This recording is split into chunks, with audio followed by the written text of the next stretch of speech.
Grab your beverages and turn up your interweb. Solving the world's problems 12 ounces at a time. It's Dudes and Beer.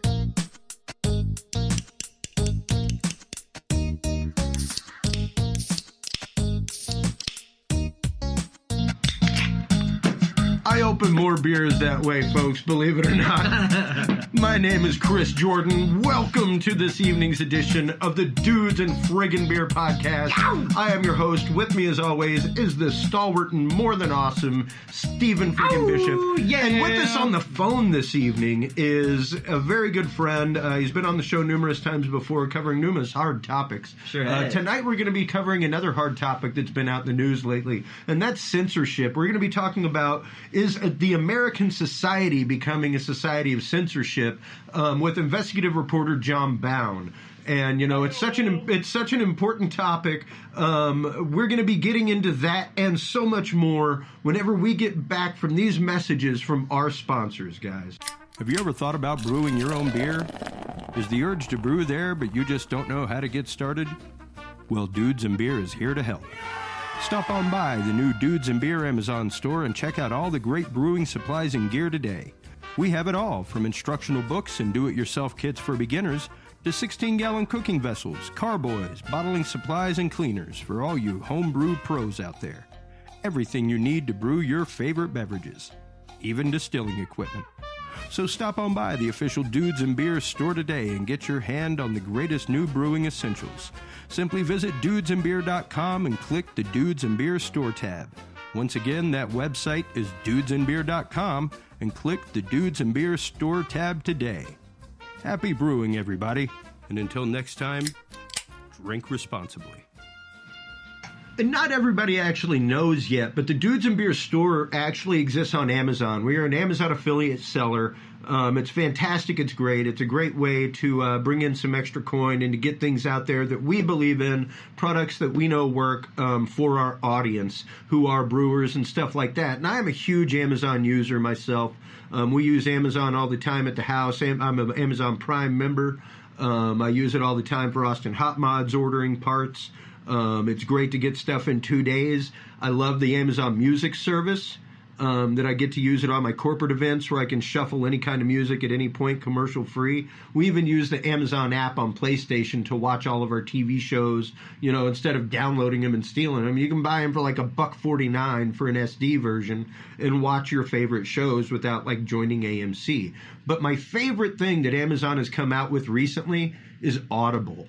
And we here at Dudes and Beer are all about reading and the growth of the human brain, whether it's science fiction, horror, history, your favorite how-to books, whatever. Reading is great. But in the hustle and bustle and daily grind of everyday life, it can be hard to find the time to sit and turn the pages these days. That's where Audible comes in.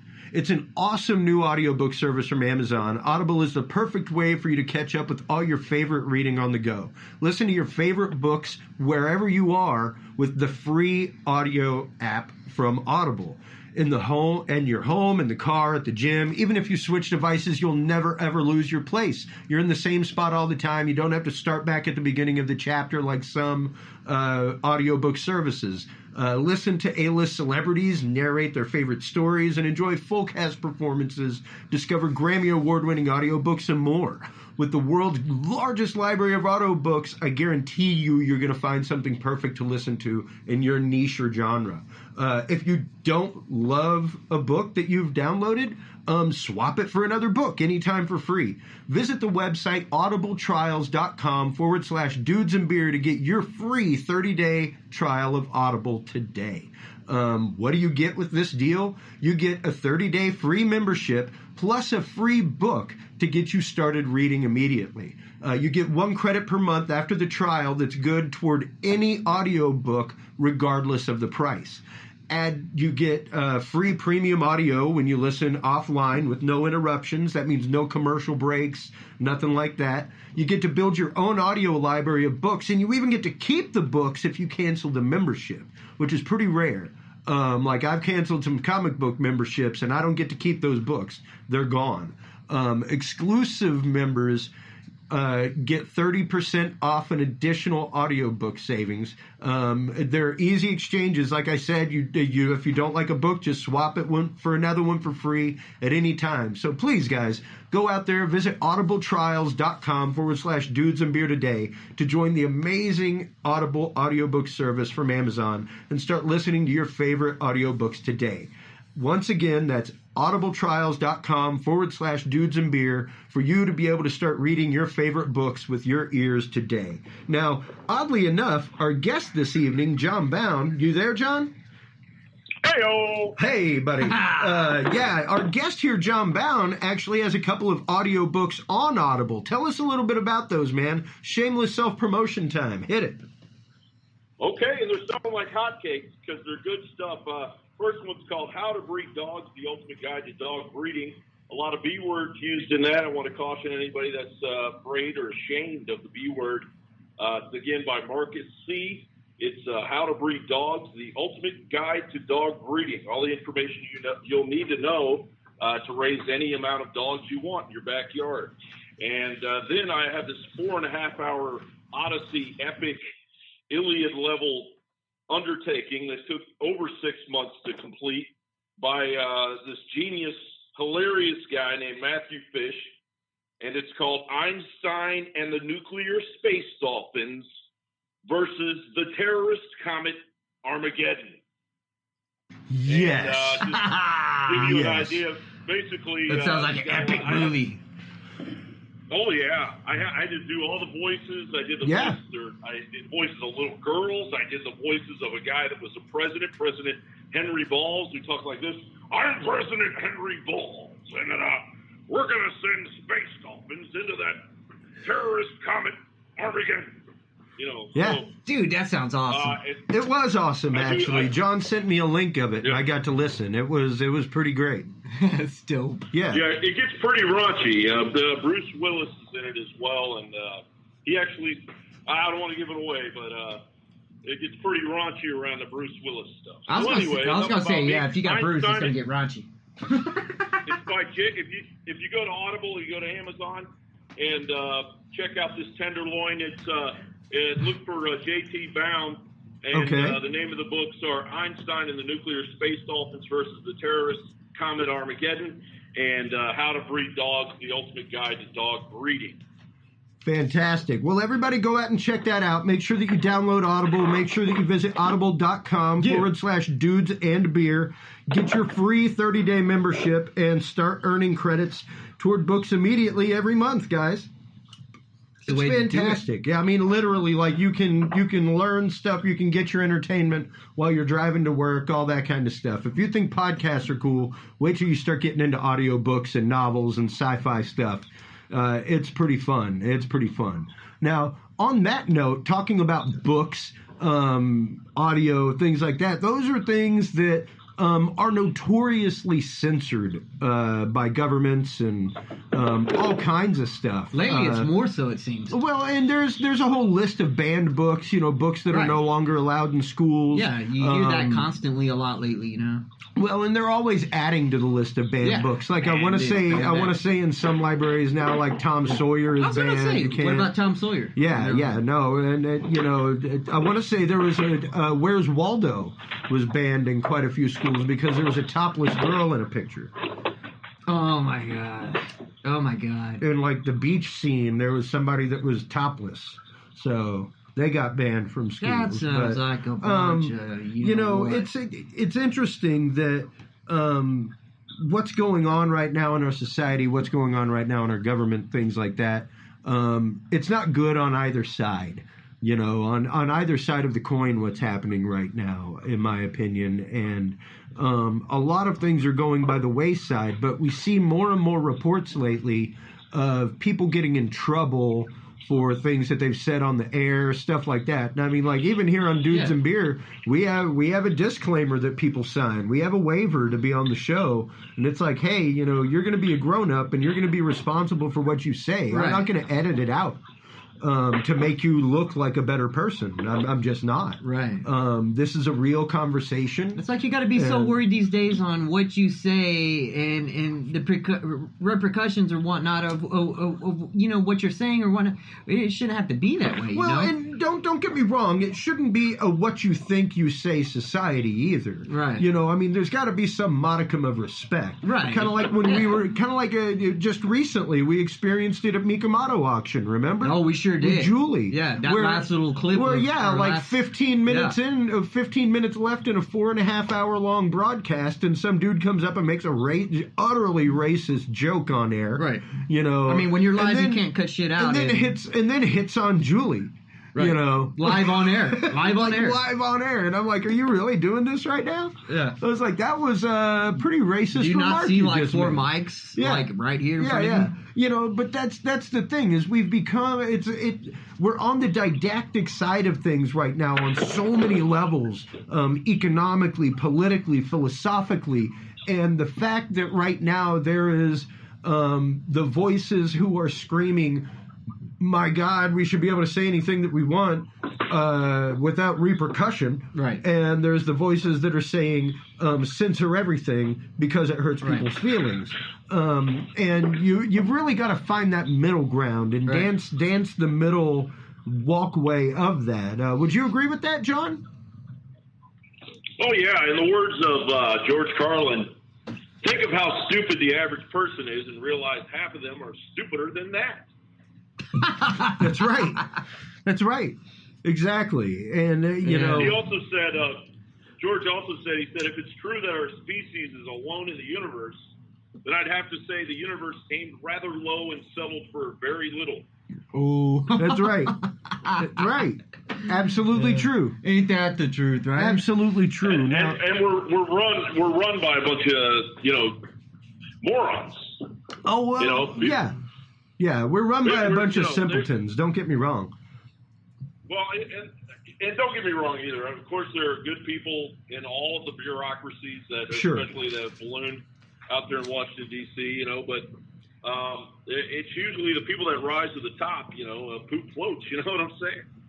Damn. Yeah, sure does. Sure does. Now, let's get into a little bit of the topic for the evening because what spurred this actually was a post that I put up on the Dudes and Beer Facebook group about Bill Maher. And I had earlier, like a few days before, put up a post about Stephen Colbert and how he was in all kind of hot water for calling President Trump Putin's cock holster.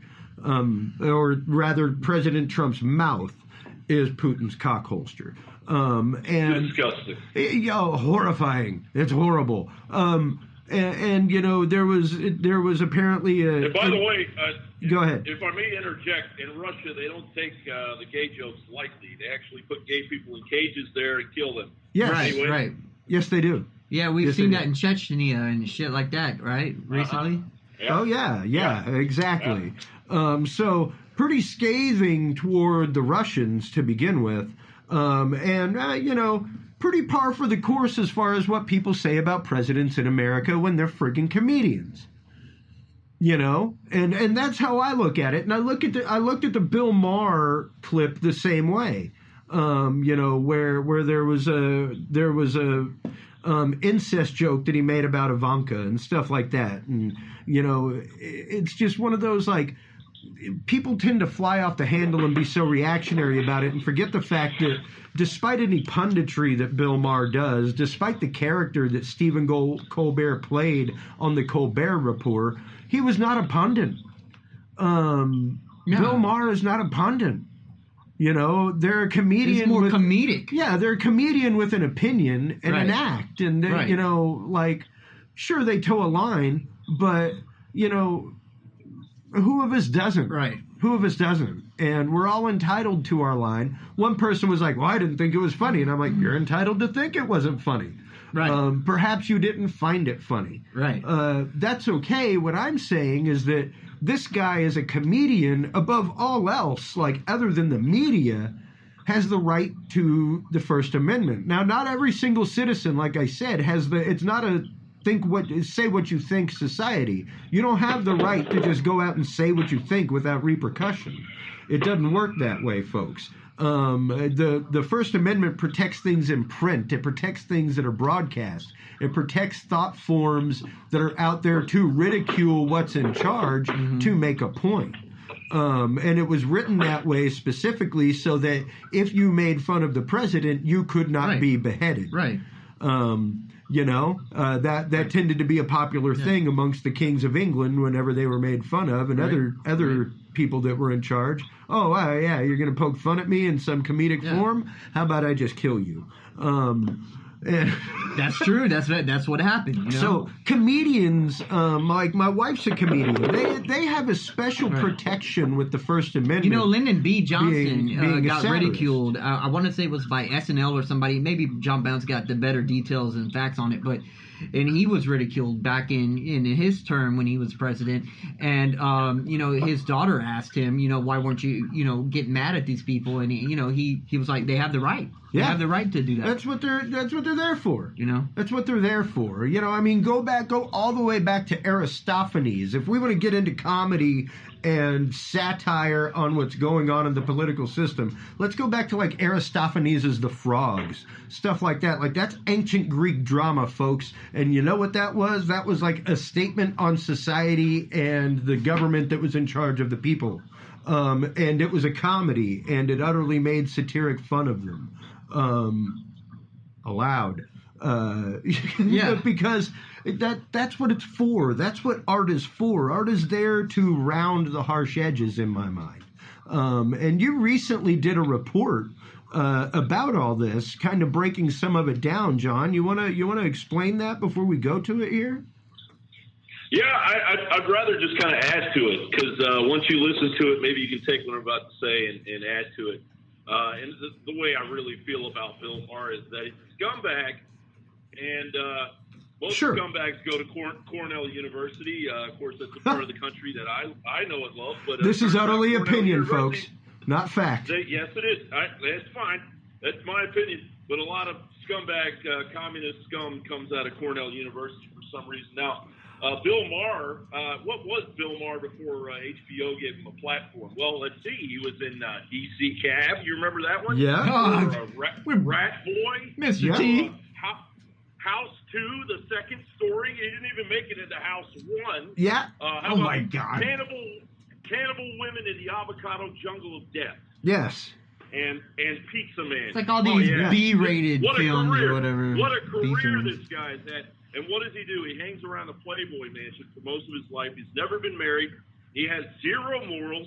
He has zero understanding of what it is to raise a child, to be a father, to suck up all of your adolescent bleep that you've been espousing to the rest of the world. We've got to listen to him and his political opinions on the way that the country is going. I don't think so. Well, if Bill Maher hears this interview, by the grace of God, invite me on your show, because I'm going to end your show.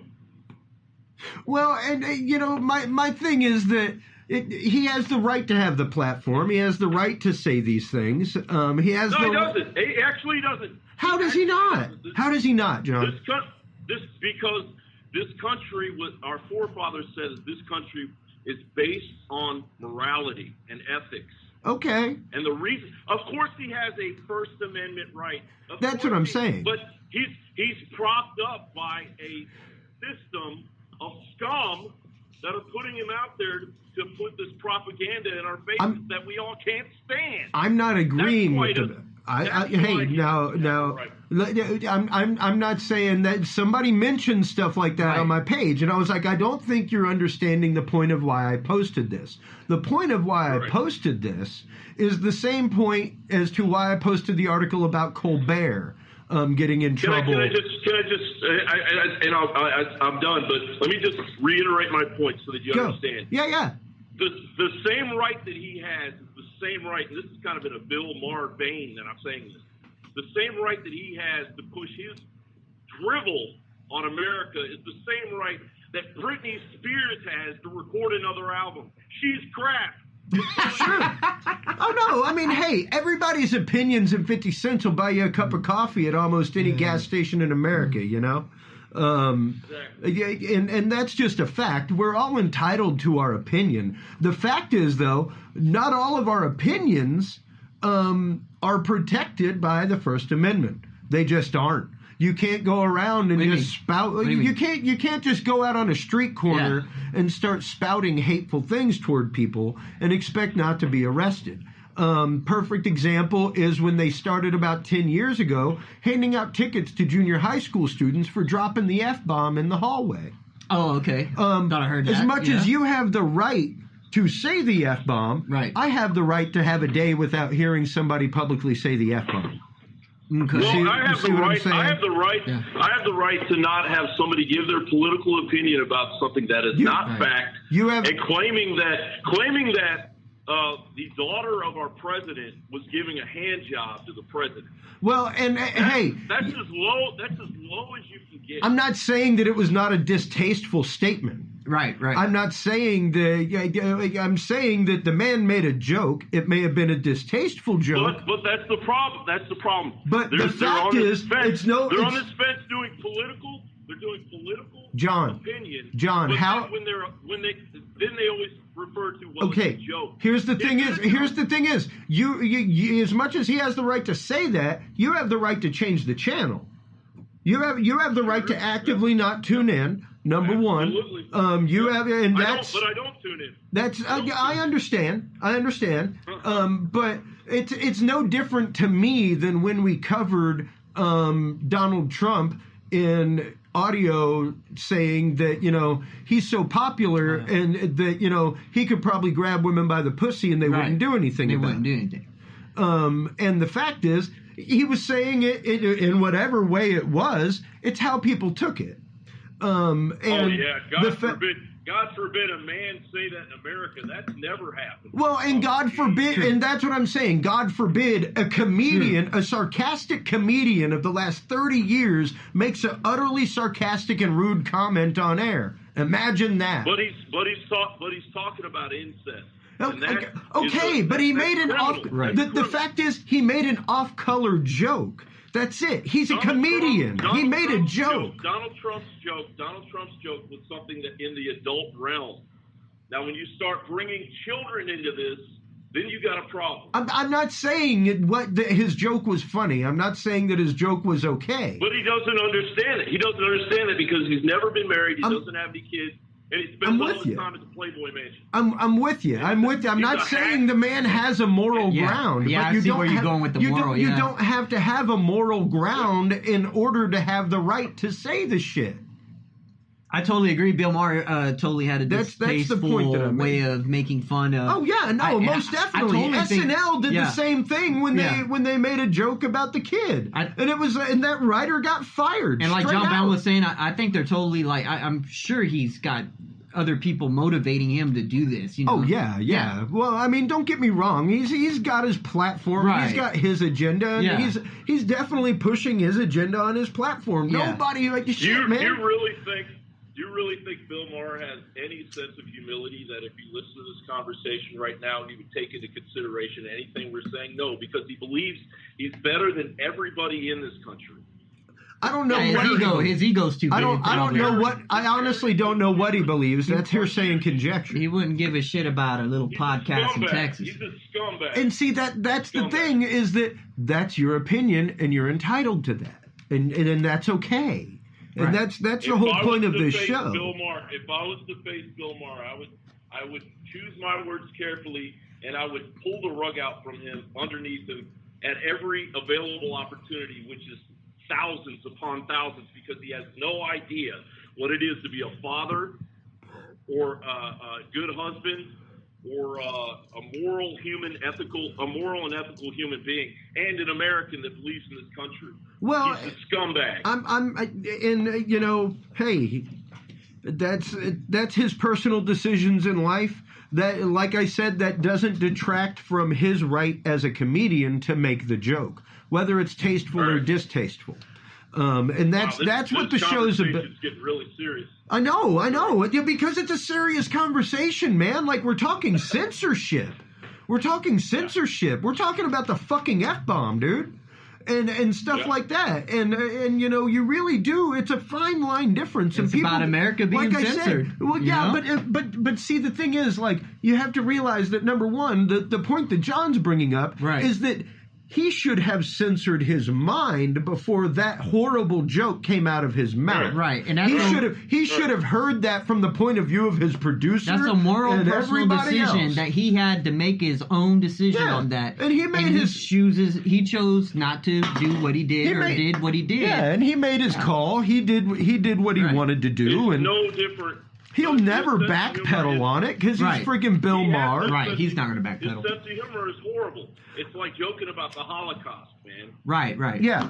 I'm not going to say he's got the most enlightened sense of humor. Incest.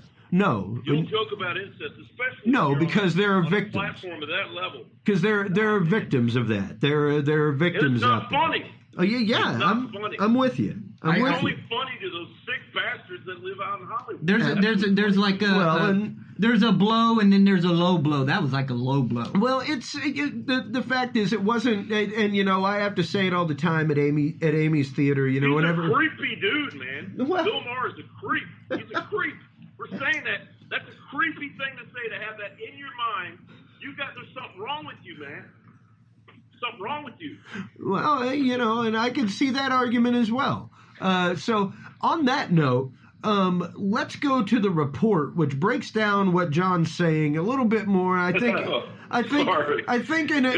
No, you're good, John. That was a really long throw to the report. Don't get me wrong. Good though. Hey, John, I love you. I want to debate more. I love you. I don't agree with what John said, but he had to. But you know as well as I do, we've both been party to much longer lead-ins to an audio clip than that. Sure. Where it's like, just throw to the clip. Just throw to the clip. Sometimes the clip never played. Sometimes the clip never played. A whole morning of getting 10 clips together and nothing ever happened. So right here is the report that Jon Bowne just released today. The immoral left sinks. What is it, John? Sinks peace? Yeah, I did a pretty solid headline there without a the. The moral left sinks teeth.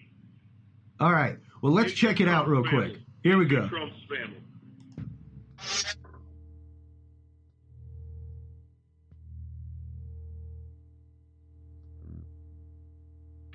Remember when Democrats were appalled by these supposed related heinous attacks by the GOP?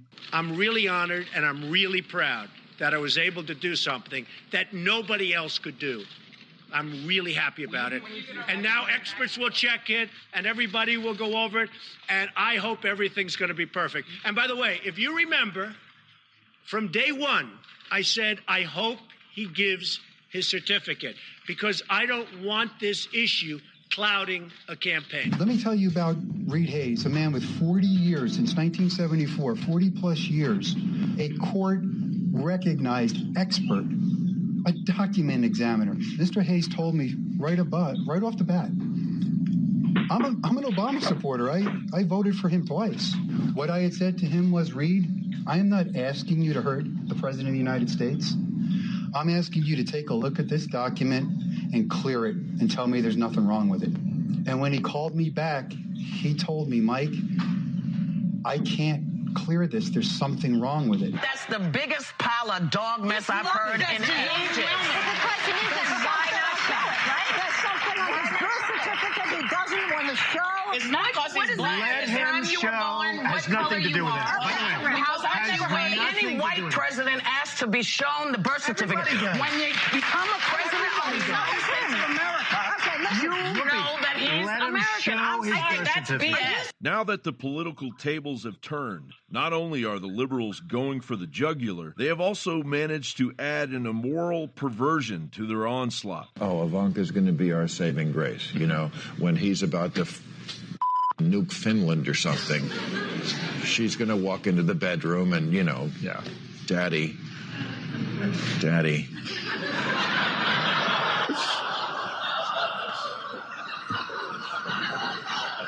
Don't do it, Daddy. You know, is that how you see Ivanka?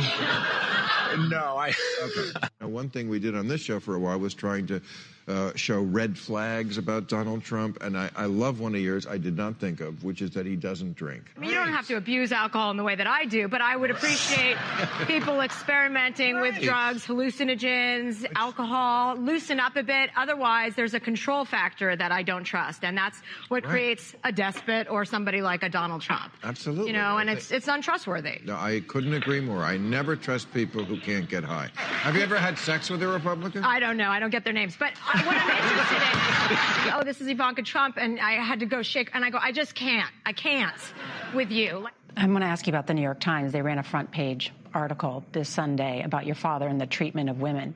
Did you read it? I did, and I found it to be pretty disturbing based on the facts as I know them, and obviously I very much know them, both in the capacity as a daughter and in the capacity as an executive who's worked alongside of him at this company for over a decade. Colbert, it's on drudgereport.com, red linked, has made a homophobic slur at President Trump. I don't think it's homophobic, but people have the right to be critical of whoever they want, to sit there and call somebody a you-know-what sucker. I mean, that's just a point of saying there's somebody that's subservient. Doesn't mean male or female. But he called Trump Vladimir Putin's bleep holster. Arrogant Hollywood filth are a product of the hubris that crept in while Obama charmed his base in a partisan darkroom. But now the lights have been turned on, and the roaches are scurrying in every direction. Jon Bowne for Infowars.com. And that's the clip there. That's the report that John just did. And, you know, I mean, Alex even brought up the same point that I did. You know, he's got a right to do it. He's got a he's got a right to say it. He's got a right to lampoon the president. They've got a right to do that. But much like you're saying, when you go into incest, that's a little bit too far. Much like when SNL made the skit about Barron, they took it too far. Like you're making fun of a kid. Dude, like, he was a kid, or he is a kid. Yeah, like that's pretty bullyish, and that's not really something that people with decorum and taste do. And you're actively saying that the president doesn't have decorum and taste, and you're not really playing the high road there. You know. Whenever you make those claims, you really have to take the high road. It's a moral call, you know, and like if a comedian wants to go that route, it just shows how raunchy and how nasty they are and how low they're going to go. And it's like, you know, if you want to take that route, well, it just shows the moral you got, you know? Well, and, you know, the thing is, though, I was being a child of the late 70s, early 80s. I still own Richard Pryor, That Nigga's Crazy, right? On LP. I own Richard Pryor, L.A. Jail. I own like a Red Fox CD somewhere. I'd like to see somebody today. You know, and this is nothing new. These comedians haven't been doing this. They've been doing it forever. Right. They're always pushing the boundary. Even George Carlin with his 7 words that you can't say on broadcast. Right. You know, stuff like that. Perfect example, yeah. The question comes to bear, and we all saw it happen. We're all musicians on this podcast right now. Right. We all saw it happen with parental advisory explicit lyrics in the early 90s. Sure did. What would happen. And even John Denver went and fought for the artist's right to lampoon things, to use curse words to express a point. Zappa, Snyder, a whole bunch of people. And Zappa was someone who, like, never, much like she was saying in that clip, she doesn't trust people that don't drink or use drugs. Right. You know, because they don't have a vice. And I know that from a lot of people. They don't trust people. And it's like, I mean, is it like every person she meets, she asks them? You know? And I know a lot of people that distrust people that don't have vices. Don't get me wrong. And that's but it's like, how do you know before or after you become? Exactly. You know, like, come on, exactly. You know? Seriously. And you were going to say something just a minute ago about the old school comedians, John. Go ahead.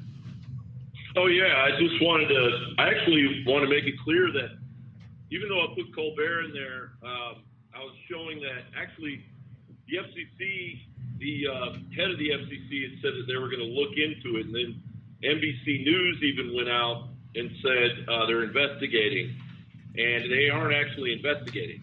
Yeah. And Colbert, and the reason, and the thing is, whether I like Colbert's comedy or Colbert himself or not, that doesn't matter. What he said, he could say. That's on a late night show. It's about two adults. It's about Trump and about Putin. It's got nothing to do with children. If they can't take it, F them, I listen to comedy every day, man. I listen to the raunchiest comedians. I listen to it every day. I have Sirius satellite This is true. in my car. The raunchiest. I know this for a fact, ladies and gentlemen. And I like it, okay? Yeah, no, I listen to it every day, especially Richard Pryor. Nobody makes me laugh harder than Richard Pryor. Yeah, but you know what? I guarantee I could bring this up with what Bill Maher said to Richard Pryor, and he could make an entire joke out of it about how he's a sick bastard. So that's the thing is it shows where their mind is. And Bill Maher's mind is not the same as the rest of our mind. It turns my stomach that I would ever say that about a father and his daughter. Even if it was true, it would turn my stomach even to joke about it. Because I have a child. I have a child. Well, and granted, it's you become a parent. You inherit these ethics and this morality that is natural to all of us. True. And you can tell when other people don't have it, and that's why that was so shocking. Now, what Colbert said to me, so what, man? As far as I'm concerned. Well, and the thing is, like, if I did, to me, I guess it would be a whole lot worse. Is a joke about incest good? No. It's low-hanging fruit, and sure, it's going to get you drunk, but you're going to have a hell of a hangover the next day, just like wild monkeys. Right. All right? That's what I think about low-hanging comedy. That's what I think about lowball jokes. And I definitely put Bill Maher in that category. I always kind of have, but the fact is, whenever you're talking about a kid, Ivanka Trump is far from a kid anymore. She's, she's his daughter, stuff like that. It's not an appropriate joke, but it's not like the jokes that were made about Barron. Where you're picking on a kid, like if she was 7, if she was the age of your daughter, I could utterly see where that is like, hey man, what the fuck? That would. But he's making fun of two grown people, Mm-hmm. And, that's true. I feel you on that. I feel you on that. Sure. But I think that we're also missing a huge part of the angle of this argument, and that's the fact that I was trying to get to with the short video was that the hypocrisy of the left has been going after us. Oh, they've been going for the jugular. And I mean, just Americans in general, for every little thing we've joked about, for every little thing that we've brought up, and then all of a sudden it's switched around, and now they're doing the same thing that we were supposedly doing. The hypocrisy on the left is huge. And I'm not denying that because it swings, and we talk about that all the time, the fact that it swings from both sides, folks. It doesn't have to be Republican or Democrat. It doesn't have to be a fight of right or left. Right. It doesn't, because quite honestly, everybody's part of the name calling. Everybody's part of the smear campaign. Yeah. Everybody's taking part in this shit. Everybody Because you know what happens when, like, Bill Maher makes a statement like that? He obviously offends certain people, and I mean, yes, his morale comes into question for what he chooses to say, and it's going to offend somebody. And then when it does, those people that he does offend are going to target him, and then it's going to go back and forth like a tennis game, Yeah. Well, and I mean, you really do have to question, like, I'll admit the fact, I kind of troll Dudes and Beer sometimes. I mean, like, the whole reason I post articles like this is because it spurs discussion. Like, I haven't seen discussions like that on the Dudes and Beer post, and I don't know how long, where people were bringing up topics, people were talking about it, and it was good. It was good, to see people actively having a discussion. And I think that's the most important part of these things that we're all forgetting, is that what we're supposed to do, instead of swinging far left, swinging far right, we're supposed to be meeting in the middle on these things. Right. And seeing the fact that it's done on all sides. Right. It's done on all sides. Like, I mean, you know, I don't know. I find the fact that, and I just sat in a thing with Evan Smith from PBS yesterday, and you know, he was talking about the election and stuff like that, and how people are upset, and he's like, I don't know how you're upset. Like, the woman quit halfway through the election. She didn't even visit Wisconsin. You know, like within the last 100 days, she went nowhere. So, like, she literally snatched defeat out of the jaws of victory, and now people are upset about it. Right. You know, when like she did that actively, and you know, it's caused this whole divisive rhetoric. Like, this was the first election ever that I've ever seen in my life where families didn't fucking talk to each other, man. Yeah. Where friends literally just like disdained each other and things like that. And to me, to be bringing things like this, to be bringing censorship into something like comedy, and to be talking about that, and to be seeing this, and to be seeing it as such a divisive tool, I think really carries on that rhetoric and doesn't allow us to reach across the aisle. People are like so much on the defensive lately. Would you say, you know, and the lines are getting very, very close together. It's a fine line to walk,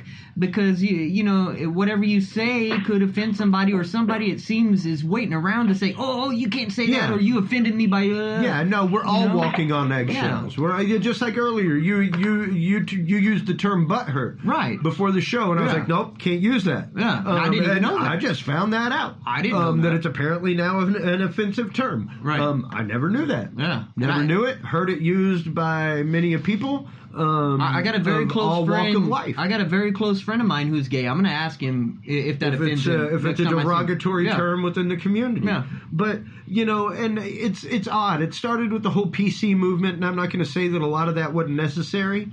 But at the same time, we've really kind of lost that thick skin that Americans had, where shows could exist. Especially like the comedic. I mean, come on, man. I mean, what are comedians supposed to do in this day and age? It almost seems like, dude, it must be hard to be a comedian starting out today. That's all I can kind of think of. You know, it's like, damn, it must be rough, because what can you really joke about? Oh, you're going to get called out on something. Yeah. You know?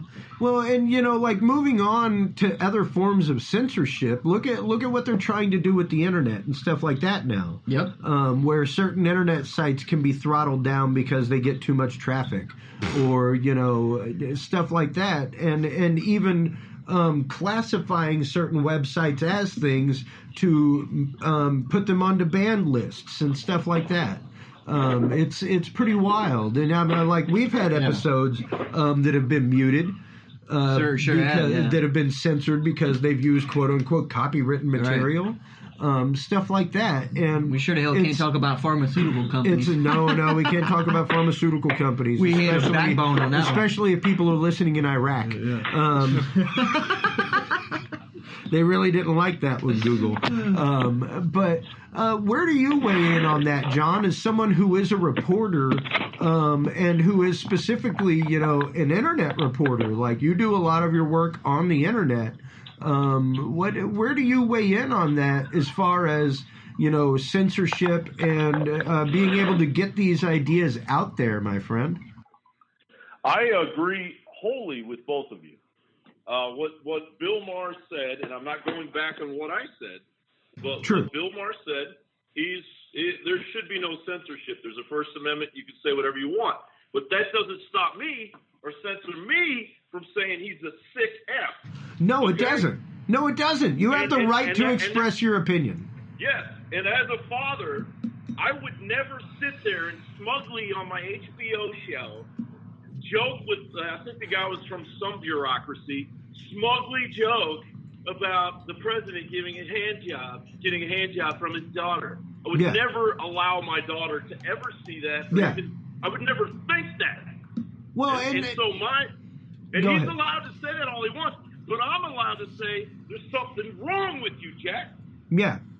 So that's what I'm saying. Oh, That's true. No, absolutely. You do. Up to a point. You're a sick dude, and you need your ass beat. Up to it. Well, we don't need to say that he needs to get his ass beat. That's a call to violence, and we don't do that. Not exactly. No, not exactly.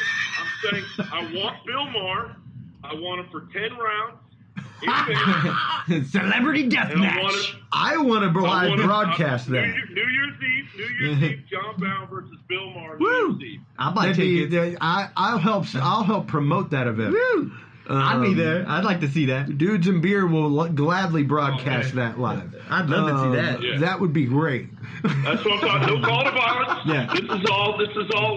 This is professional sports I'm talking about. It's a challenge to Bill Maher. Alleyway clubbing or something like that. That's right. Yeah, no, you're very legal. Yeah. Yes. Yeah, you're talking about a Roddy Piper death match. Nice. Moorbound 2018. I'm going to knock him down right when it turns 2018. Okay. And I have every right to say that. I love it. Hilarious, it's man. Good. Too it's funny. Good shit, dude. Too funny, John. And then I'm going to waltz out of there. With the dozen or so Playboy playmates that he has with him that are all not even half his age. And I'm going to send them all home to their families, and then I'm going to go home to my family. Them all home to and their get a families. good night's sleep. He's a pseudo Hefner wannabe, kind of sounding like it. That's Well, Because that's what a real man does. Well, and the thing is, though, you can say things up to a point, and that's where the legal precedent for libel, if it's in print, it's called libel. If it's out loud and put out into the community or put out over the airwaves, it's called defamation. Right. You know, if it hurts a person, what we're talking about here. Because you're not going to be this podcast isn't going to be hurting Bill Maher's reputation. We aren't going to be like getting him fired. We're fine. No, Yeah. we're fine. Oh yeah. But listen, does Ivanka give hand jobs to her dad? Because that's defamation. Yes. We don't know that. We don't know that for real. He has no evidence that that's real, that he could say that. Well, and to joke about it on a political show that is pointing the crux of its material at our political system and is picked up by the media network on a daily basis. It's splashed on every headline. Look at Bill Maher said. Right. If it wasn't, then we wouldn't have an issue. Yeah, but see, I consider Bill Maher news about the same way I consider CNN news. Stephen Colbert, right? Or Stephen Colbert, and the Colbert Report, or the Daily Show. I don't trust them as a news source. Right. They may be a pundit. They may be a pundit at most. But all they're doing is expressing their opinion about I can't watch those two shows, Stephen Colbert and Bill Maher, and take it serious. I cannot. It's not news to me. You're not supposed to take it serious. Yeah, that's why, what I thought. That's why in the middle of an interview like that, they start talking about like whether or not you can trust the president because he doesn't drink. But then again, you can't have any views against the left on that show. You can't have it. I can't make a joke about Obama getting a hand job from his daughters, can I, on that show? Well, his daughters are underage. Well, and that's the thing. The whole thing with Ivanka is they've been pushing this whole narrative, showing these pictures of Trump holding his daughter in the limo. He's got his hand on her shoulder. The one with the parrot statue one. 15 years old. And hey, guess what, man? I've got a daughter. I hold my daughter. I kiss my daughter. Okay? Right. There's nothing wrong with that. Right. Yeah. All right? What Trump is doing in those photos, look at him here. How could a guy take it? There's nothing wrong with that photo, you idiot. Right. You're making something. You're making more out of that photo than there really is. Well, and and I'm not going to say that there isn't a bunch of conflation that goes on with the media. Of course, because they're sick. That's how. Because they're sick. Because that's how you make headlines. They have no morals. That's how you make headlines, and that's not news. That's just interest pieces. Nothing more. That's not news. And sick people making headlines with no that. morals that back people up like Bill Maher that make bad moral decisions on jokes like that maybe he should think twice about it. Like, okay, my profession and all, should I? Of it. Yeah, he should think twice. Yeah. But the fact is, he's got a right to do it. The guy dates girls. He dates girls right now that are probably in their early 20s. and I'm not making that up. He goes to the Playboy Mansion. He picks the new one up. They're of he's age. Never been married.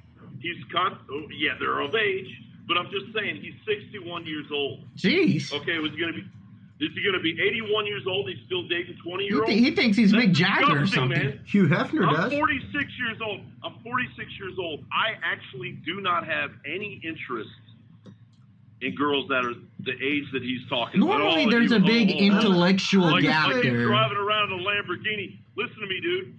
You are not going to have the best sex in your life until you're with a woman that's my age. And you know, the thing is, like, different boats float different folks, man. And that's just how that situation is handled. All right, but seriously, right? getting on to internet censorship and getting on to censorship in the news and stuff like that.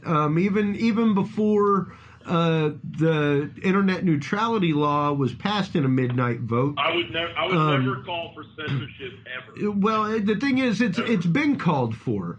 And, you know, it's funny because the internet was once known as the greatest bastion of free speech in the world. And now they're talking about censoring internet sites, you know, stuff like that. And one guy was found hanging that was on the forefront of that at the beginning of I don't net know neutrality. about anything about that. You and John do. Yeah. You know who I'm talking about. I can't name him right now. But yep, you're absolutely right. And what he was doing was he was trying to push that narrative the other direction. And that was a very suspicious thing, because that would take up about 20 minutes. Sure. But my big one was really when the FCC tried putting federal regulators into newsrooms to assure that approved messages are going Government out. shouldn't govern media. If you want to talk censorship, that's the biggest form of censorship that you can get. And I remember Judge Napolitano at the time, I think, was on Fox News, and he pointed right at the camera and was like, "Hey, you, Mr. News Director, I'm talking to you. If they try to come in and do that, you tell them to come to me to get the warrant." Hey, by the way, that's Aaron Swartz, man, yes, and he was an American hero, man, and that's he the died. one. He died for our freedoms. He died for the First Amendment. He sure did, at a young age too. Yes, he did. He was a genius. Yeah. Anyway. Well, and you know, there have been many people that have been put down for exposing truth. Many people that have been discredited. Well, the one that I really was an idol to me was like Dan Rather. I mean, you know, his last speech going off the air on the evening news was report the news at all costs. Sometimes, report the truth. Mm-hmm. At all costs. Yeah. Well, that era of news is gone. Right. See, let me just for a second. Let me just school for a second. In 1947, Truman signed the National Security Act. Within a year, the Dulles brothers and the Bush family and a bunch of other highfalutin people with connections had already put us on a track towards basically propaganda in the United States. Operation Mockingbird was started soon after that, and they already had 25 media organizations and 400 reporters on the payroll by 1948, 49, 50. They were already in all of our media, and you name it, they were in there already. So now here we are in 2017. The entire thing is controlled. So you have people like Dan Rather, Walter Cronkite, even though some of these guys had some little bit of leanings of globalism, but then you go back to Murrow, who was the real deal, okay, of American journalism. And that's gone now. That's gone now. Just like the American musician is gone. Just like anything that's real, that's truly part of what we are and who we are, it's been snuffed out, man. Right. Yeah, it's been snuffed out. Well, and you know, for me, it's the fact of you can't restrict what the news is trying to cover. Like, you can restrict the images that they put up, sure, because some of them can be too damn graphic. But at the same time, like, you can't regulate what they're trying to cover. I guess a news director can, but sure. Even nowadays, beyond the government and stuff like that, you have censorship on the news due to sponsors and stuff like that. In 2013, we got rid of the Smith-Munn Act, which was an act right after World War II where they said, okay, yeah, we're putting propaganda all over the world, which is also part of the National Security Act with the Radio Europe and so on. And we're putting propaganda all over the world, and you weren't even allowed to report on some of the propaganda we were pushing because it was so out there. Yeah. But we're putting propaganda all over the world. What Smith-Munn said was, you can't do that here at home. Well, guess what, ladies and gentlemen? Back in 2013, they quietly struck that law down. We are surrounded by propaganda. Beyond that, John, just at New Year, as Obama left office, he actually signed in the new NDAA 2017, and I just saw a report today saying that it is happening. There is now funding available for anti-Russia propaganda, for Office of Anti-Russia Propaganda. Like straight up, it's out there. Like we are actively in the business of making anti-propaganda propaganda, which is no less propaganda, folks. I was going to say, just so you know, anti-propaganda propaganda is no less a propaganda campaign. All right, talking double talk there, man. Yeah, it basically gave them. Man. I mean, now basically, if they see it, the fact that maybe Russia has a hand in this, right, or maybe this is in Russia's best interest, we can now make propaganda against it. Is what it sets up for. So anything under the guise of Russia, right, or under the guise of Russia being involved, we can now make propaganda about. Now I know I've got Dish TV and I've got lots of news networks and stuff I can look at and stuff. Hey, there is RT that I like to look at sometimes. RT's fantastic. I love RT. And the thing is that doesn't make me any lesser of American, I don't think, than anything, if not so more. But the thing is I like to hear both sides, or I like to see everything. Sometimes I feel like I'm not getting enough from mine, so I might go somewhere else just to see what's going on. Well, yeah. And last week it was cut off for a few, like 3 or 4 days or something. Yeah. And I know in the UK, I believe it was, they were actually cut off completely. And I think that might be coming soon. RT might be eventually X'd out of the U.S. I wouldn't doubt that one bit. And there's censorship. Yeah, exactly.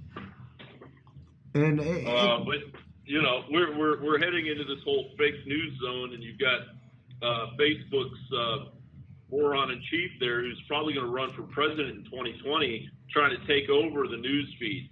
And so you've got the internet that's controlling because they're all banking on the fact that we're all idiots.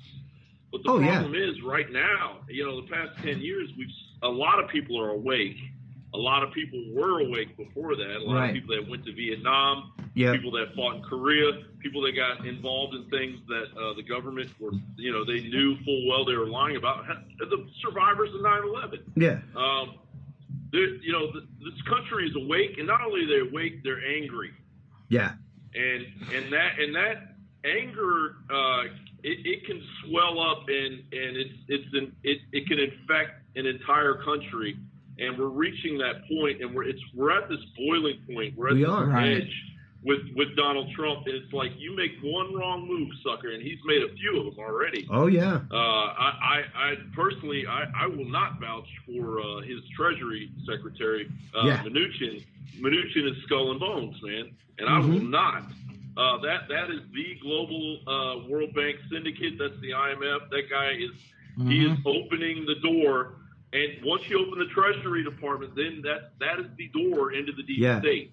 And I got a huge problem with that guy. Because that's who controls the purse strings and who black projects go through and everything else.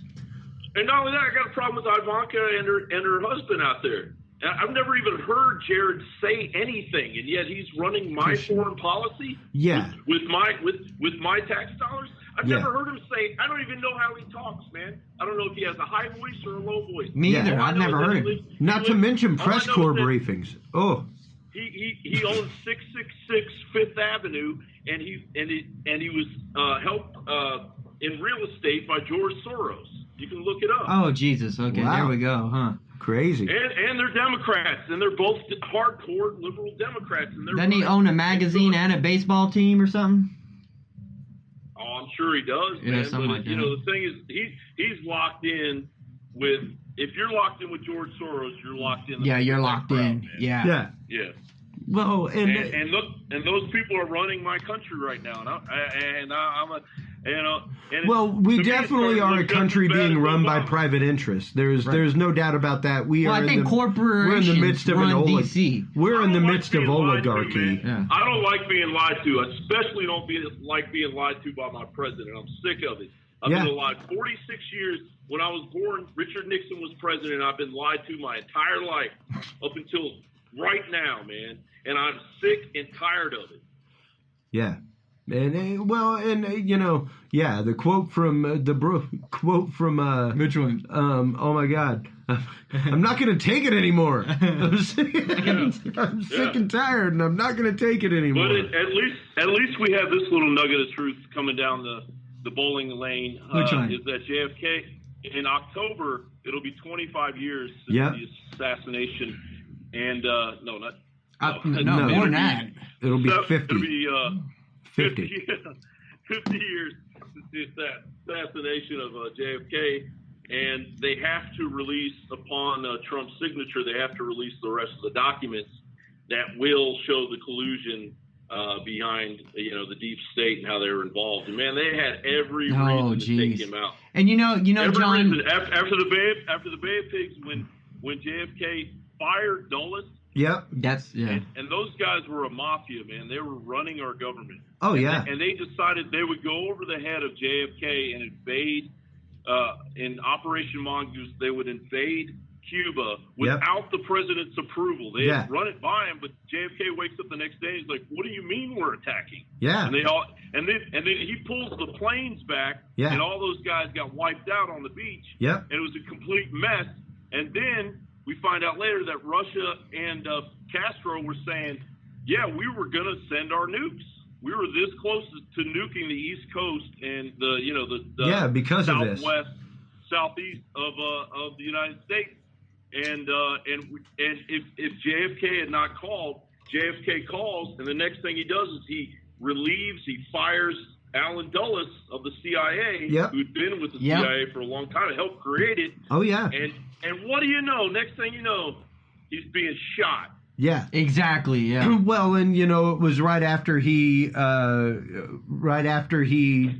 also refused CIA funding for Operation Northwoods, which was a CIA project to actually carry out terroristic activity on American soil to blame it on foreign governments. He was also going to return it. He was going to return us back to our standard, to the gold standard. To the gold standard, but he was going to do away with the Federal Reserve. Yeah. So those were two things that could not happen. Yeah. That's why he had to be killed by a group of assassins. Well, and by such a convoluted group that you would never be able to actually prove it. And it's the Dulles that he fired, is that the same Dulles family or whatever that's that you said earlier? With the Bush, right? Yeah, the Bush family. Because right after Prescott Bush was involved. Yeah. Exactly. Well, right after Alan Dulles shortly after that is when George Bush went into the head of the CIA. Exactly. That's what I was thinking. George H. Bush was there in Dallas. Oh yeah, there's a photo of him, but he claims he don't know where the fuck he was at. Yeah. And that's the conspiracy, man. It's not the fact that look at the Zapruder film and look at how his head's going back, and and if you go down there, you can tell that the depository isn't the place you should shoot him from. You should shoot him from the bridge, and that's the best shot that he takes. Yeah, well, not to mention the scar, the mark down on the concrete, the other person that was shot. by shrapnel from a bullet that ricocheted off the concrete. Or the actual people that were there that rushed to the grassy knoll, and even the cops that were there on motorcycles that rushed to the grassy knoll immediately because they saw people, they heard the shots from the grassy knoll, and there's and that's part of the conspiracy is the fact witnesses of all that. That's part of the conspiracy is the fact that the shot did not come from the grassy knoll, that it was there were actually 3 shots. Right. One of them was from the grassy knoll to draw attention. The other was from Oswald, and the killing shots came from the front. Yeah. From the bridge.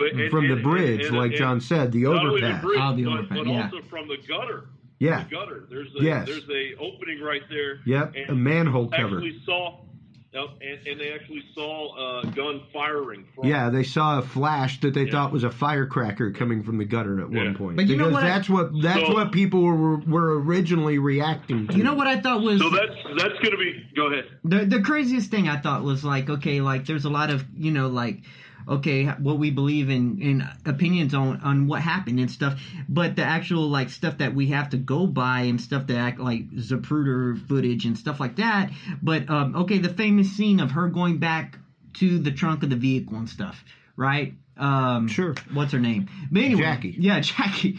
So to me, I'm like, what the fuck is she doing? Well, she's trying to help the Secret Servicemen up to the car. Is what she's trying to do. Which also in the film are all backing off of the car. They're definitely not putting forth their full effort to get there for a very slow moving vehicle. There was definitely some hesitation on their part, and that's always been called into question. And then there's the whole debacle that happens with his body in the plane afterwards. Oh yeah, no, dude. Not to mention the fact that the brain's missing. Yeah, the brain's missing. They're trying to there was a guy supposedly in the plane that was doctoring the body. Yep, it was the best guy they could find to doctor the body. Well, and it's absolute proof that that they were very, very, very upset in Dallas that legal protocol for a body was not followed, and that the autopsy was not carried out. Wasn't carried out there. They fought that. They even signed documents saying we do not agree with this, and we're going to say that we don't agree with this, and that what's happening is wrong. And the preliminary examination of the body in Dallas does not match the examination that came out of Quantico. Or not Quantico, what was it? The Naval Hospital. It came out of the Naval Hospital. And on top of that, his brain was actually preserved by the Naval Hospital, and when it was requested by his brother, it could not be found. So the key piece of evidence that would prove where the original point of entry and where the original point of trauma in the brain occurred could not actually be found anymore. I saw this other documentary that I cannot quote or remember the name at the moment, but when he was shot and they were bringing him into the hospital immediately afterwards, and they wanted to do that autopsy or whatnot. The autopsy. But that the Secret Service, when the doctor said this must be done now or whatnot, they were like, no, we're taking the body, we're taking it now, and we're flying it back to D.C. Yeah, and in the documentary, the doctor said that they basically he pulled his jacket back to show his gun, says we're taking him now. Yeah. Kind of like, I'm not threatening you, but here's my gun. I don't think you understand. We're going to be taking the president's body with us now. And there's the whole issue of the fact that there was a bullet found on the gurney. Right. That they claimed came from the shooting and stuff like that, and that was supposedly planted. Right. That just leads right on into censorship. That leads right into the government and their long, long history of hiding things. It's kind of like we said with the whole CIA being the source of the information about the Russia leak. It was like, wait a minute, we're trusting the one entity that has absolutely lied to Congress every single time they have been in front of Congress. How are you supposed to trust something that you've already know that has a history of lying? Their job is literally to disjoint governments and overthrow them. There are people that I had on broadcast whenever I worked broadcast. Steve Piesnik, stuff like that. actively worked for the CIA and stuff like that, and they'll straight up tell you, man, this is what happens. This is what they do. They go in and they destabilize governments, right? Yeah, and stuff like that. That's their job, is to destabilize governments and to put out disinformation and everything else. So when that's the case, how are you supposed to trust and believe the truth from somebody whose job it is to literally lie for a living? Right. And that's hard. That's hard to swallow. And as a citizen who my entire life, going all the way from the trials after Vietnam, with people like Robert Tosh Plumlee coming out and saying that he was an active part of Air America and that he flew guns and that he flew drugs for the CIA in Cambodia. Whenever you talk about things like Iran-Contra, everything else, these things were always part, like John said, of deep government project, right? Dark projects, dark funding, and it seems like that budget taxpayer funding. It seems like that budget goes up consistently every time that there's a budget vote. Yeah. And it's amazing to me that the connection is not made by more people. When they talk about taxes, that in and of itself is censorship. They never talk about their black op funding. No, they don't. Yeah. And it's a huge one. And it's a huge one. And it'll be interesting to see what does come about. We should absolutely do an episode this November, John. Let's try and get a hold of somebody and have you and a researcher on to talk about the Kennedy assassination and things like that. I think that'd be a fantastic episode, man. Well, Trump said that he's both a nationalist and a globalist, so I guess we're going to find out in October. Yeah, we'll find which way that. Hey, John, is that swings. when they're supposed to release the documents in October or whatever? October, yeah. Yeah. Huh. And if it's October that they're released, then that's when we should do it. I have a funny feeling they're going to have some technicality why they can't release them.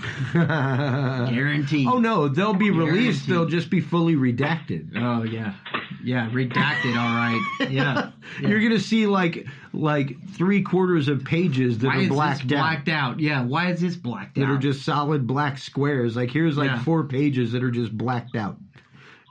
Stuff like that. And it's amazing. You see that kind of stuff all the time in declassified documents and things that come out. And it's like, all right. But so seriously, we're supposed to trust somebody that blacks out documents? Come on. Well, censorship takes all forms, and we have to wonder. Like I said, we have to censor ourselves in open society. The censorship is getting crazy because, like you were saying at the beginning of this episode, that they're going back, doing the school books now. And sure, and stuff like that. And even the removal of we just lost Jon Bowne. No way. I'm sure that he will call back, folks. I guarantee you he will call back here in just a minute. Right. We will hear the phone ring. I'm going to leave it on so that we can hear it whenever he comes about. What I was thinking was that, with the growing age of technology and stuff, it seems like to me how they, in a way, with censorship of things, it's censorship. A lot of is like history, almost erasing parts of history. Well, and that's rewriting just history. That's what I was going to get into, was the removal of statues and stuff like that. It's back in the news again, where apparently people in New Orleans, Louisiana, are in an uproar about Confederate statues being removed. Right. And I can understand if there's like a despot. All right. Like, I can understand why statues of Hitler were removed. I can understand why statues of Saddam Hussein were torn down by his people and danced upon after he was taken down. And do you know in Rome they still have statue of Mussolini? Sure. He's still up over they there. do. Right. They do. But Berlin doesn't have no statues of Hitler. No, absolutely not. But the question comes to bear, and I brought this up. This was another one that caused some good discussion on the Dudes and Beer group. And I was like, my stance on it is the fact of, yes, we're erasing history. And unlike Hitler, this is a part of history that could very easily be forgotten. Like, a lot of people forget the African slavery. A lot of people forget the fact that, there was Moorish slavery in Spain and all kinds of stuff. America was not the only place with the slave trade. Right. Slaves existed for thousands of years.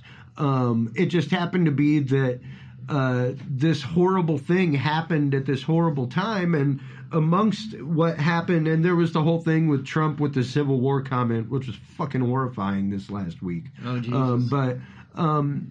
For me, the removal of those statues is the attempt to erase history and the attempt to forgive it. Right. And the problem is, you don't want to forget that. No. You don't want to forget the reasons Right. for the Civil War. Beyond slavery. There were Right. issues beyond slavery, Right. folks, believe it or not. But they weren't the main issues. But there were other issues. And Right. the fact is, for us to be doing that, I think detracts from our history, and it makes us kind of, I think, trying to, like you said, whitewash history. Yes. And Yeah. soften it. That's what I think. I don't think that should be removed. I think we should not proudly remember it, but we Right. should definitely remember Right. this and be teaching it. Right. The fact that in history class, in junior high schools now, in many of them, you're talking about covering World War I, World War II, and the Korean War and Vietnam, like within 2 weeks of curriculum. And Jeez. dude, you can't cover Hitler. You can't cover Hitler in half a week, bro. No. You just can't. You just can't, man. You can't get like Dude, you can't do that. a proper view of that history and of the scope of all of this and how it became what it is from what it was through these means in 2 weeks. You just can't do it. And that's a whitewashing of history in and of itself, and it starts there. And once you start softening that, once you start not teaching that enough, then it's easy to glaze these things over. Right. It's easy to make society forget. Right. And I really don't think society should forget these horrible things that happened that people were responsible for. Right. We weren't responsible for them. Right. I shouldn't be held accountable for those actions. Right. No. But should we be erasing that? Should we be getting rid of it? No. I also don't think that we should necessarily be celebrating it as part of heritage. Right. But we know it was wrong. Yeah. But it would be even more so wrong to erase it and to not remember that there was a wrong in our history, that we did something that was so horrible or horrific, so we won't repeat it again. That's right. And that's where I stand. That's where I stand on it, because it was something unlike many countries in this world. A lot of countries had harsh regime change and stuff like that, but not many countries had a straight up civil war where it was brother versus brother, things like that. Speaking of which, there is Jon Bowne calling back. Nice. Very nice. Hey, buddy. Hey-o. Hey, we lost you, my friend. Yeah. I hope he was listening. We got into, while you were gone, John, we got into the modern concept of censorship with what's going on with the removal of statues, like what just happened in New Orleans, where they were talking about removing some Confederate statues and people got up in arms. And we were talking about how that is a whitewashing of American history and a form of censorship, right? And a means by which to help society kind of forget what happened is the dangerous part that we think about it. Where do you weigh in on that issue? Yeah, I mean, America is a messed up culture, man. It is. It's a muck culture. It's a muck culture, and people think that we have this unified culture, but we don't. That's the other thing. We don't. Yeah, that's the other thing. It's like, I don't want to get all racy, but yeah, when you see a white person, there's probably a good chance they're not just white. I'm not white. I'm part Asian, but look at me. I'm a white dude. Yeah. That's America, man. We are mutts. We're a bunch of mutts. I mean, the first dog I ever had was a mutt, and her name was Gladys, and I loved her to death, and she was a great dog. And what a bitch Gladys was. Right. But back in the 70s, she'd hog up the whole backseat of the Buick. You know what I'm saying, on long trips. But sure. That's America, man. We're mutts. and nobody, like, you're going to point your finger at that person or that person. You know, you better have about 8 more fingers because you're probably pointing one of those at yourself. And you're always pointing one at yourself. You should be. But that's the thing is, like, you can't judge people in this country by their skin color, whereas in other countries you probably can. Oh, they do. We judge people by their skin color here. We do it all the time. But I'm saying it's irrational to do it because it is. It is. You really don't know what that person it really comes from. That's just it. And that's the thing is, like, so they have statues probably in Vietnam of all the communist heroes that brought them, through. Well, I was telling Chris in Rome, they still have Mussolini, Yeah, and that's our history. Right.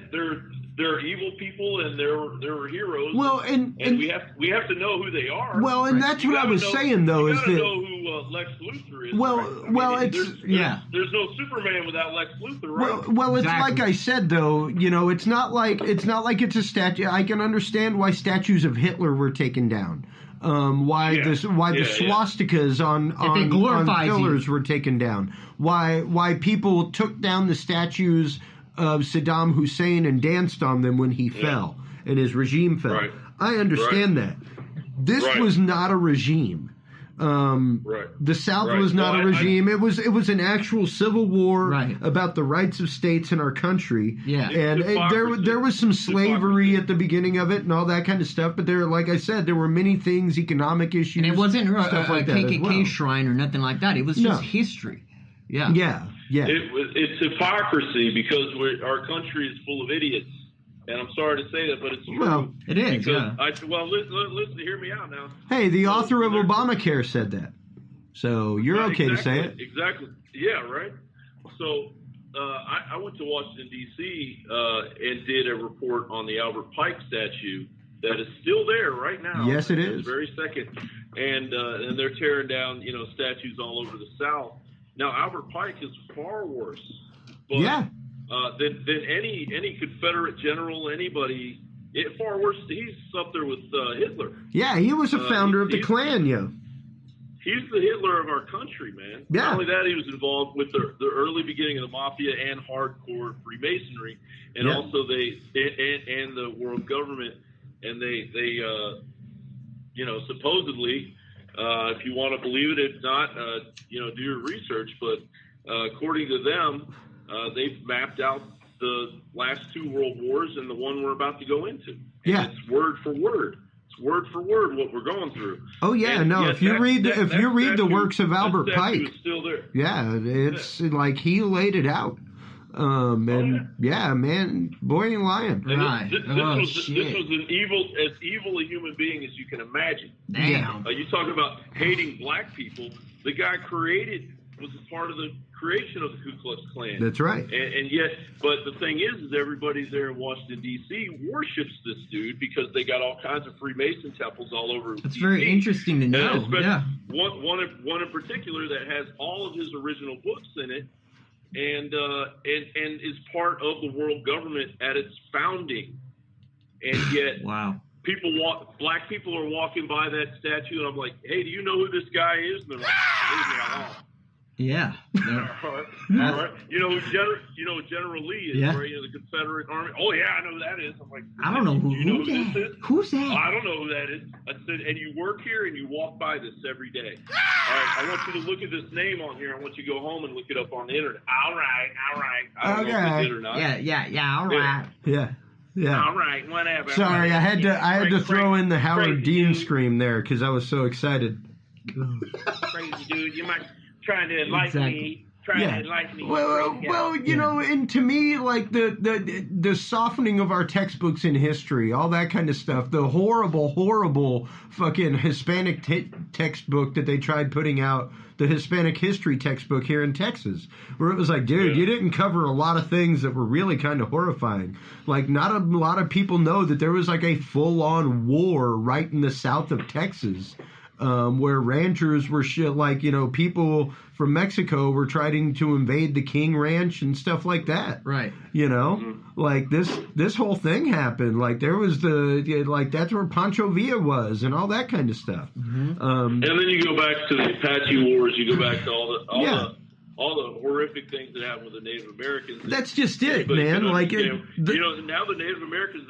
Now I'm not saying all of them, but there's one in Arizona, Tucson, Native American tribe. I don't know who they are exactly, but they're part of the funding of Antifa, along with George Soros and a bunch of other government groups. But that's the thing is, there's a backlash to this American history.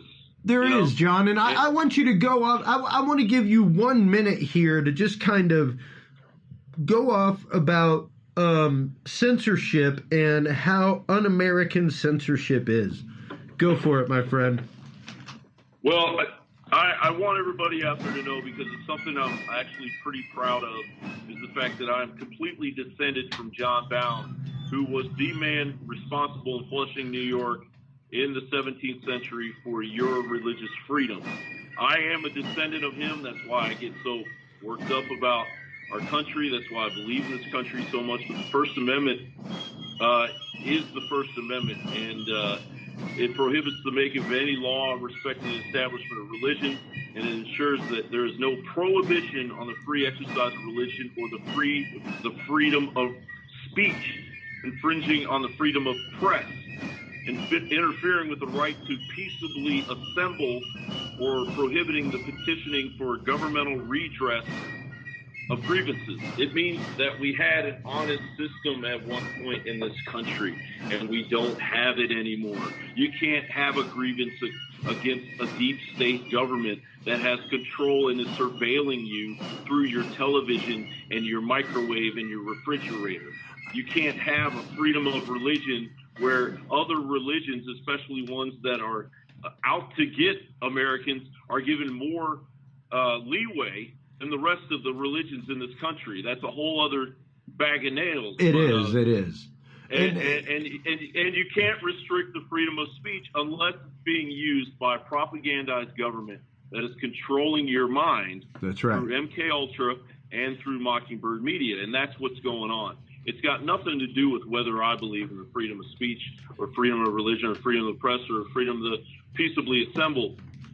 It doesn't even matter. I'm an American. Those are givens.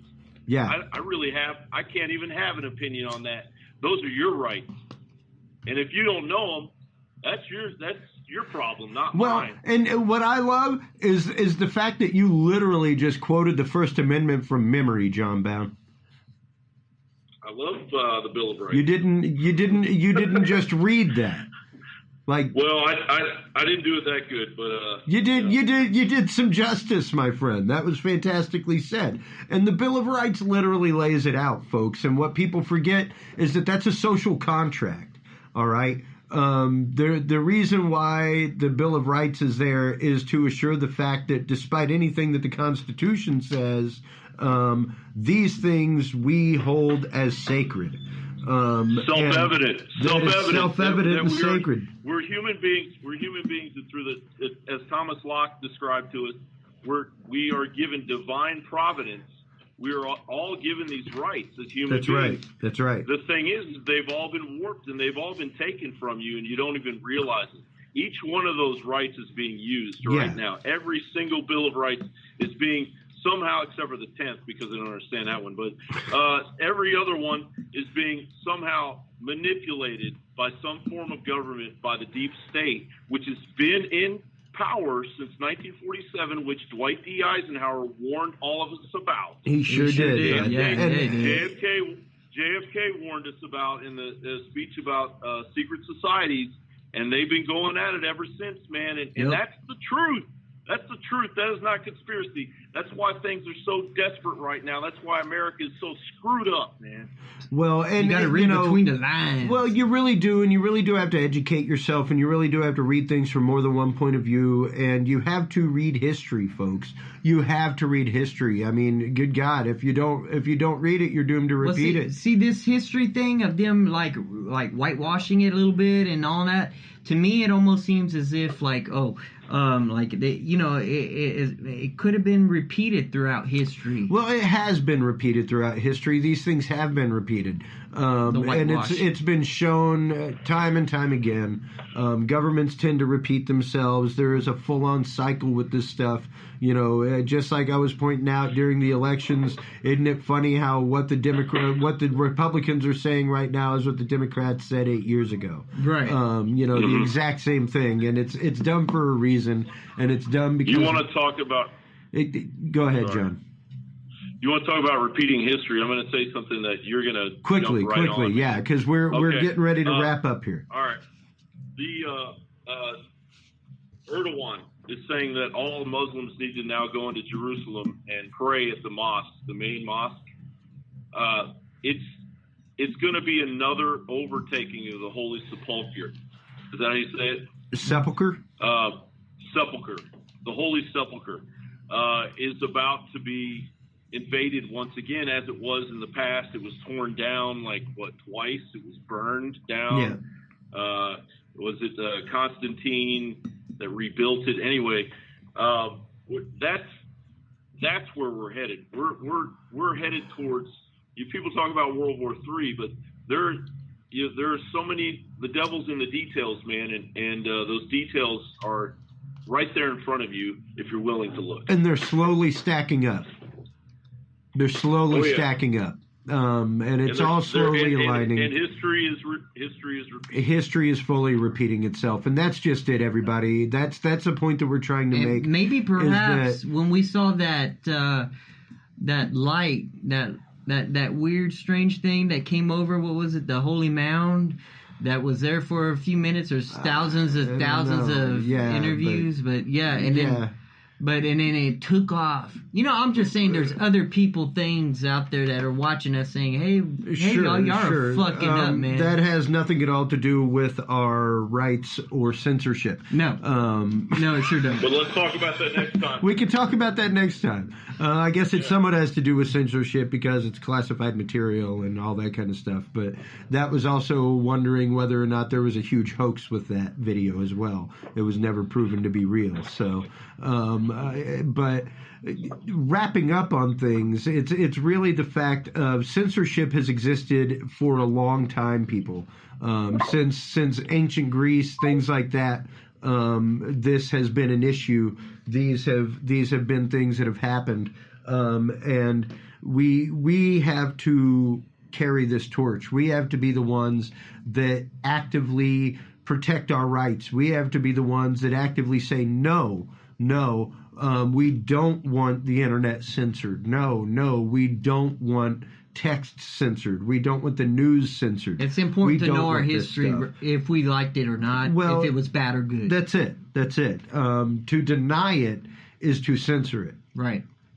And that's my point, is that censorship takes place in so many other forms. And on that note, everybody, I guarantee you, somewhere out there on Audible is a book on censorship. Don't forget, everybody, audibletrials.com/dudesandbeer is the site. Go there. You will get your free 30-day trial. With that, you get all kinds of benefits. You get the fact that you can, if you don't like a track, you can change it out for another book. And, it's absolutely free. You can listen to it offline without interruptions, no commercials. It's a 30-day free membership. Every month after that membership, you get a credit for a free book. Doesn't matter the value. So go out there, check it out. Once again, it's audibletrials.com/dudesandbeer. Go out there, check it out. Start growing your brain, folks. Start reading more things. Start reading more history. Start listening to more books on tape about history, stuff like that if you don't have time to read. And until next time, everybody, we can't thank you enough for tuning in constantly. Thank you so much for Jon Bowne, our guest this evening, thanks, for John. calling in. We greatly, greatly thank you. And most of all, everybody, please, please remember, we love you. And if you can't be good, be good at it. Thanks for listening to this episode of the Dudes and Beer Podcast. To listen to our audio streams and chat with us live, download the official Dudes and Beer app for both Android and iDevices, available on the Google Play and iTunes markets. For more episodes, content, and information, visit us online at dudesandbeer.com.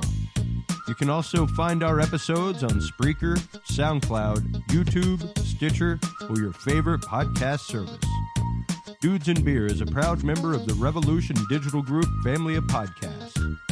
Thanks for listening, everybody, and until next time, drink responsibly.